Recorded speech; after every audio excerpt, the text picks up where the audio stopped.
Hey there. Landing a software job interview is a dream for many. It can give them the right work life balance that they're searching for, it can help them work remotely, and most of all, it's fun and challenging. So, how do you prepare for a job interview? What are some things that you need to keep in mind during your interview? And what causes employers to reject candidates? And on the opposite end, what causes employers to hire candidates?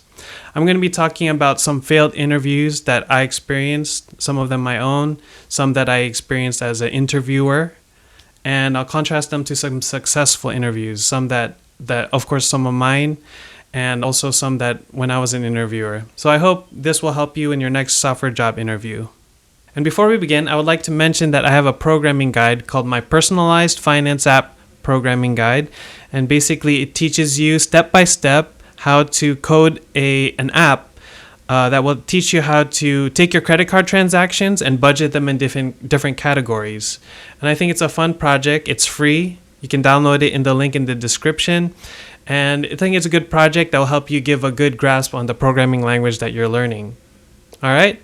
So my name is Henrik, and I'm here to teach you how to program your own applications, stress less, build more, save time, and improve lives and the lives of others. All right. So, what are the things that I learned from failed job interviews? The first and most important lesson I learned is you need to match what they're looking for. So, it's not about your GPA or it's not about your extracurriculars or anything like that or like how good your resume looks. You need to be able to match the role that they're looking for. In my previous job, we had a job interview where we were interviewing a candidate, and I was looking at his resume and I was really impressed. I was like, wow, he has experience in this with this tool, he has experience with this, he's definitely a better programmer than me, he knows a lot, and he has a good education. And then I talked to my supervisor. He asked me what I think of him, and I was like, oh yeah, I think he's a good candidate. But he decided to reject the candidate. I was shocked. And it was because he didn't think that the candidate that we were interviewing matched the role that we were trying to fill. In my first job, I went to the career fair at my school, and they saw I had an information assurance internship from the previous year. And I went up to them, showed them my resume, and then they looked at my resume, they saw the internship, and they circled it. And that's how I got my interview.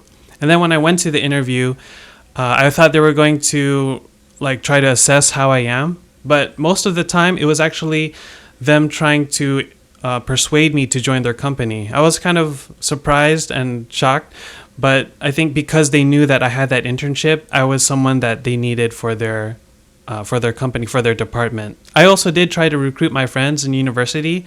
Most of them, or all of them, were smarter than me, and they had better experience, they had better education. Oh, I guess we're from the same school, but they had a nicer GPA, I think. And when they applied, they either couldn't get an interview or they didn't get a job offer. And I was surprised because they're smarter than me. We all grew up together in the same university. But ultimately, I think what happened was they didn't match the roles that our company was searching for. So if you ever fail an interview, it might not be because you're not qualified. It might be just because your background doesn't match what they're trying to fill, or you don't express interest in what they're trying to fill. So I'm going to talk about my second worst job interview experience.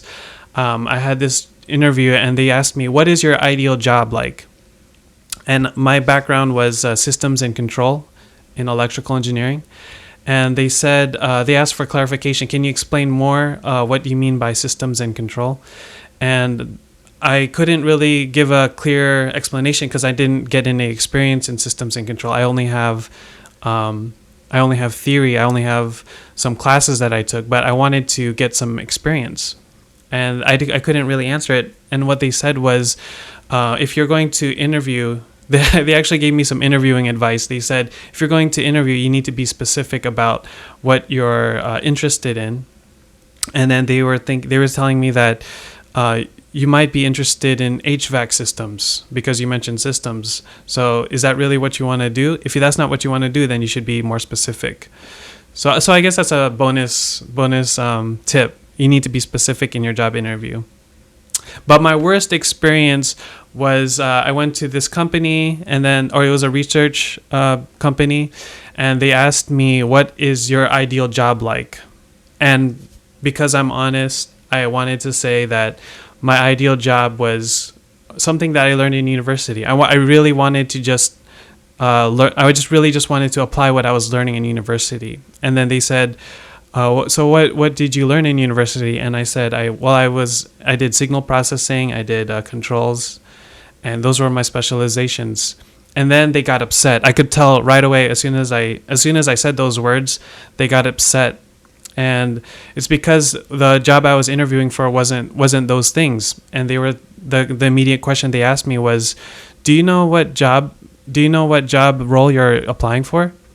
And for me, that was a sign already that they didn't like what I said. So I was I was rushed. So I was getting nervous at that point, and basically the rest of the interview, what I was trying to do, I was trying to recover my failed interview. I could already tell that they didn't want me. So I was just trying to save face and try to make sure I answer all the rest of the questions well. But at that point, I was already nervous. I was already kind of beating myself up. So I didn't do well the rest of the interview, but that was a learning experience. And that led me to, for my next job interview at my current company, they asked me they asked me the same question, or what kind of job are you looking for, or what is your ideal job? And basically what I said at that point was I wanted to be what the role was. I wanted to get into their field. And it was in DSP. So I expressed that desire that I wanted to be in DSP, and I wanted to switch fields because I was in security networks and security before, but I wanted to get into DSP, which is true because that was one of my specializations in school. So I think that was one of the reasons why I was able to get my job, is because I said explicitly that the ideal job for me was the job that they were offering. Okay, number 2 lesson is you need to be prepared for the game. Maybe some people don't like me calling it the game, but there's this game that people play when there's an interview.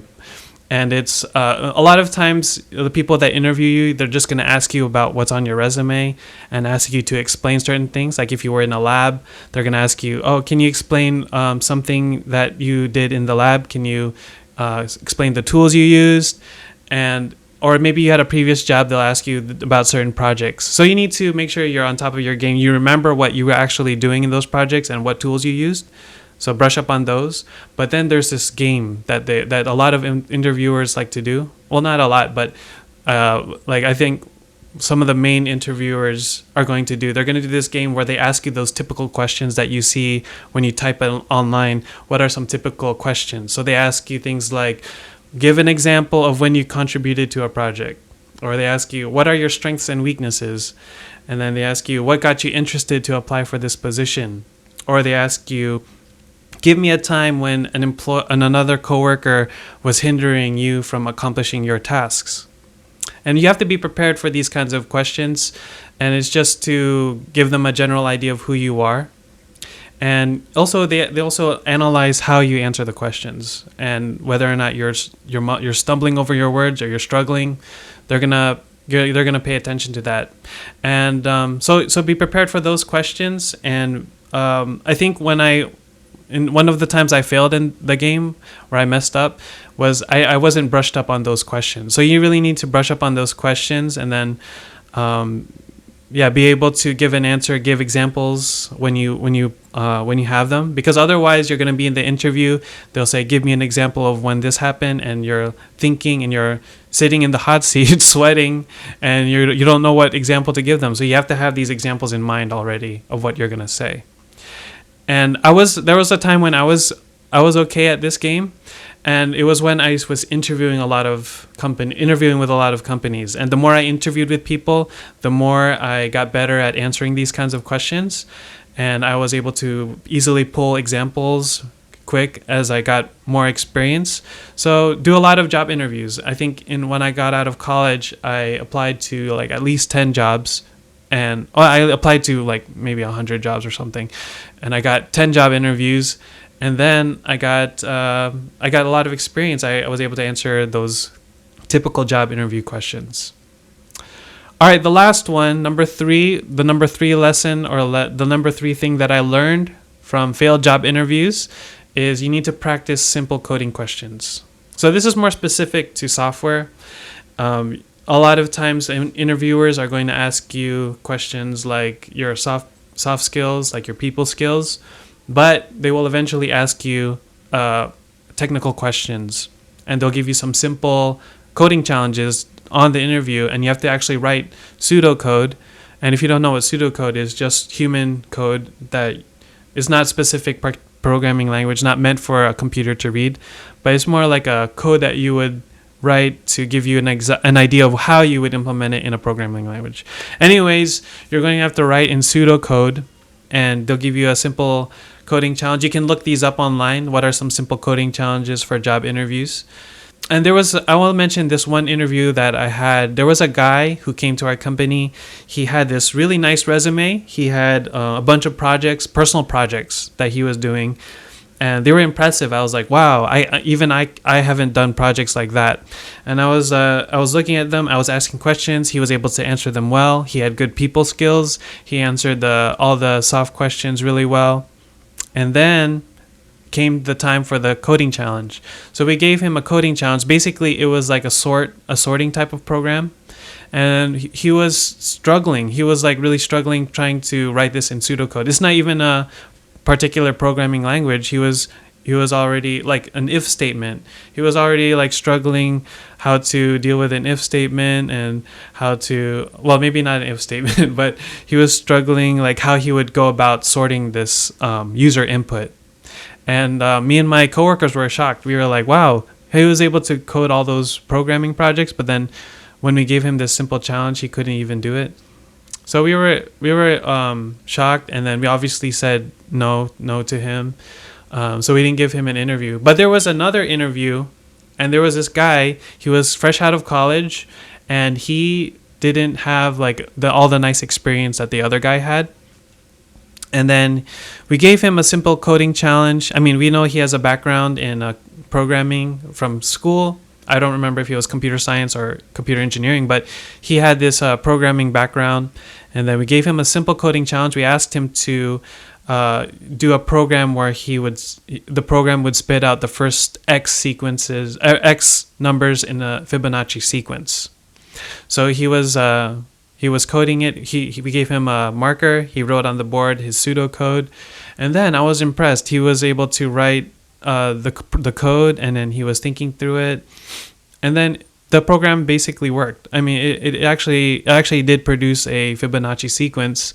And I was impressed. And when they asked me what my thoughts were, the managers, I said, yeah, he's really good. And then we hired him. And then he actually did a lot of good work for our company. All right, so the 3 lessons that I learned from failed interviews and successful interviews. The first one is you need to match what the employer is looking for. You need to show interest in that role that they're giving. If you don't show interest in that role, why would they hire someone to do the work that they're not interested in?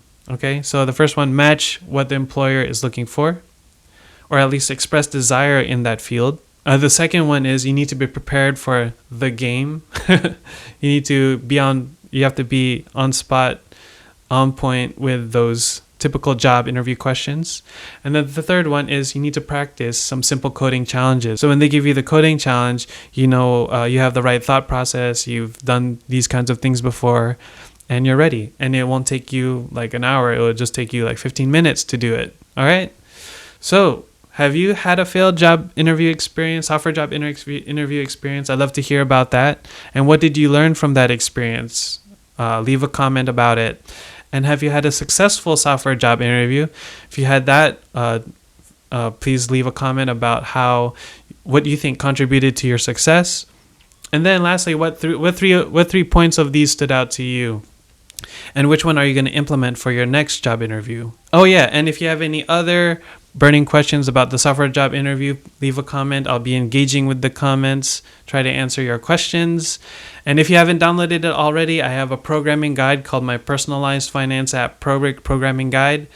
And it teaches you how to build your first app. And I think you'll learn some fundamental programming concepts from that. And basically, it gives you a good grasp of your programming language that you're coding in. That's how I learned in university. That's how I learned at my job. You have a task, you have a goal in mind. And when you have that goal in mind, you will learn a lot and you will know what to learn. All right. All right. So I hope this is helpful and I hope you can get that software job. Peace.